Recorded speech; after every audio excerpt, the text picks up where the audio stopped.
तर मी स्वतःला एक मुख्यमंत्री म्हणून कधीच समजलो नाही.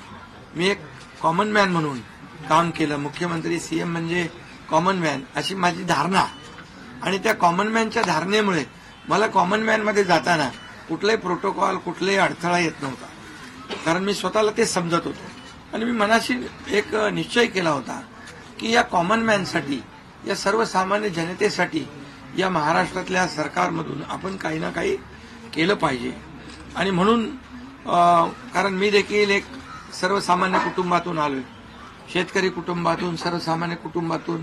या जे काही सर्वसामान्य कुटुंबाच्या वेदना व्यथा मी पाहिलेल्या आहेत. मी भाषणात देखील अनेक वेळा म्हणालो, माझ्या आईचा विषय मी मांडला, पत्नीचा माझा विषय मांडला, की कशी ते सगळे काटकसर करायचे आणि कसं घर महिना चालवायचे, कसं त्यांचं नियोजन असायचं, याचं बिल त्याचं बिल सगळं कसं.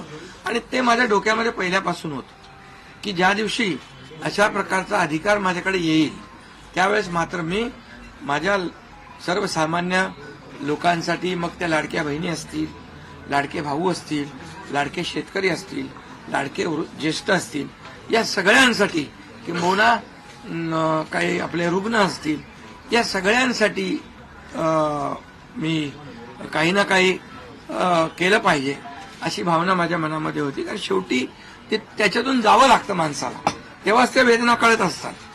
आता श्रीमंत माणूस, पैशाच्या राशीत लोळणाऱ्या माणसाला कळेल कसं? सोन्याचा चमचा घेऊन जन्माला आलेल्या लोकांना कशी गरिबी कळणार? मग गरीब परिवारातून आल्यामुळे या सगळ्या गोष्टी ज्या आहेत, या वेदना मला समजत होत्या. आणि बरोबर तेच मी या वेळेस केलं. आणि महायुती सरकारच्या माध्यमातून मग आम्ही लाडक्या बहिणींसाठी, लाडक्या शेतकऱ्यांसाठी, लाडक्या भावासाठी आणि इतर सर्व घटकांसाठी आम्ही सर्व इको सिस्टीम तयार झाली असं म्हटलं तर वावगं ठरणार नाही. म्हणजे परिवारातल्या प्रत्येक सदस्याला काही ना काही सरकारच्या वतीने देण्याचा प्रयत्न केला. काय लोक म्हणतात, काय हे तुम्ही वाटताय काय, म्हणजे सरकारचं काय काम असतं? सर्वसामान्य कुटुंबातल्या सर्वसामान्य माणसाला सरकार म्हणून काहीतरी आधार मिळाला पाहिजे ही भावना असते, आणि मग ती मी पूर्ण केली. आणि म्हणून या 2.5 वर्षाच्या काळामध्ये मला समाधान आहे. मी खूप आनंदी आणि खुश आहे की या काळामध्ये आम्ही बाळासाहेबांचे विचार घेऊन पुढे गेलो. आनंद दिघे साहेबांची शिकवण आमच्या गाठीशी होती. आणि केंद्रातून आदरणीय प्रधानमंत्री मोदी साहेबांचं आणि अमित शहा साहेबांचं पूर्ण पाठबळ आम्हाला होतं.